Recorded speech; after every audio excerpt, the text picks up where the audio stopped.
विराटनगर आँखा संकलन केन्द्रले जेठ 21 गते विराट मेडिकल कलेज टिचिङ हस्पिटलमा आँखा दानको महत्वबारे जनचेतना फैल्याउने उद्देश्य सहित एक विशेष कार्यक्रमको आयोजना गरेको छ।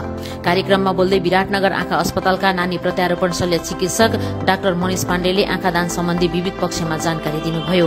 उहाँले आँखा दान कसले गर्न सक्छन्, यससँग सम्बन्धित सामाजिक अवधारणाहरू के छन् भन्ने बारे प्रकाश पार्दै मृत्यु पश्चात गरिने यो पुण्य कार्यबाट एकजनाले दिएको आँखा दुई दृष्टिबिन व्यक्तिको जीवनमा उज्यालो ल्याउन सक्ने तथ्य प्रस्तुत गर्नुभयो। कार्यक्रममा विराट मेडिकल कलेज टिचिङ हस्पिटलका प्रशासक प्रमुख रमेश राजदेवकोटाले यो सहकार्यले समाजमा सकारात्मक प्रभाव पार्ने विश्वास व्यक्त गर्दै आँखा दानको सन्देश हामी सबैले बुझ्न र अरूलाई पनि बुझाउन आवश्यक छ। यस अभियानको शुरूआत हामी अस्पतालका कर्मचारीबाटै गर्नेछौं भन्नुभयो। यसैगरी विराट मेडिकल कलेज टिचिङ हस्पिटलकी नेत्ररोग विशेषज्ञ डाक्टर प्रेरणा अर्जाल काफ्लेले यो हाम्रो शरीर नाशवान छ।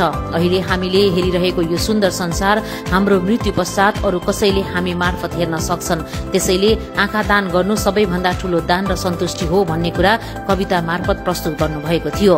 कार्यक्रममा अस्पतालकी नर्सिङ सुपरिन्टेन्डेन्ट आयुष्मा साक्य सहित 31 जना स्वास्थ्य कर्मीहरूले आँखा दानका लागि स्वैच्छिक रूपमा फारम भरेर बुझाउनुभयो। यो कार्यक्रमले आँखा दानको चेतना बढाउने मात्र नभई समाजमा उदाहरणीय सन्देश दिने अपेक्षा गरिएको छ।